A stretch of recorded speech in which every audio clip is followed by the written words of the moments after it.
La fanfare et les géants du Mebaume, invités d'honneur du trail qui portent désormais leur nom, une façon pour les organisateurs d'insister encore un peu plus sur l'aspect nature de la course. Qui dit Mebaume dit arbre de joie, et l'arbre, bon, enfin, c'est la nature, et donc je crois que ça se cadre très bien cette course avec le Mebaume donc. D'une part, c'est une racine très profonde dans la culture bruxelloise et d'autre part, c'est le symbole de replanter un arbre au centre de Bruxelles. Et donc ici, c'était fantastique puisque l'événement que l'on met sur pied depuis maintenant une dizaine d'années a pour ambition d'essayer d'avoir une empreinte carbone la plus faible possible. Mise en valeur de l'une des capitales les plus vertes d'Europe, mais également une volonté réelle de sensibiliser les participants. C'est contemplatif, c'est-à-dire que le chrono a un petit peu moins d'importance et donc on est plus ici dans la contemplation de la nature que plutôt on regardait son chrono. Donc c'était une approche différente. Et puis toujours pour revenir par rapport aux déchets, un exemple c'est qu'il y a très peu de ravitaillement. Donc sur le 21 km, il n'y a qu'un seul ravitaillement. Donc après 10 km, quand vous arrivez, eh bien, on ne vous tend pas un gobelet pour boire. Vous devez sortir de votre sac une tasse et on vous sert dans votre tasse,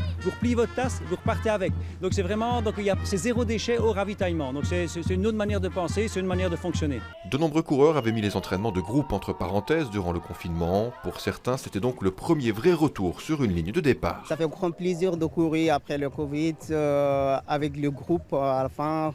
Ça me fait du bien et ça fait du bien à tout le monde et c'est très chouette et c'est très bonne ambiance. 3 distances différentes au programme, 42, 21 ou 10 km avec un dénivelé raisonnable qui se veut accessible au plus grand nombre. Les derniers 2 km étaient un peu difficiles, mais je pense que ça va bien parce que je vais faire les 20 km de Bruxelles la semaine prochaine.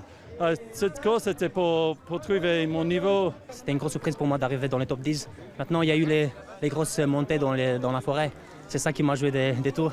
J'ai perdu un peu de temps, mais je suis très satisfait. C'était une très belle organisation. Sur l'épreuve la plus exigeante, c'est le Namurois Sébastien Maillat qui s'est imposé en 3 heures à peine au chrono. J'ai compté à nouveau faire les 60, mais pour des raisons de Covid, etc., on a réduit, on a fait 40. Et donc finalement, c'est bien, j'aurais fait un peu toutes les distances. Mais c'est un parcours qui me convient. Je suis plus un coureur de route. J'aime les trails, mais dès que c'est technique, je suis vraiment nul.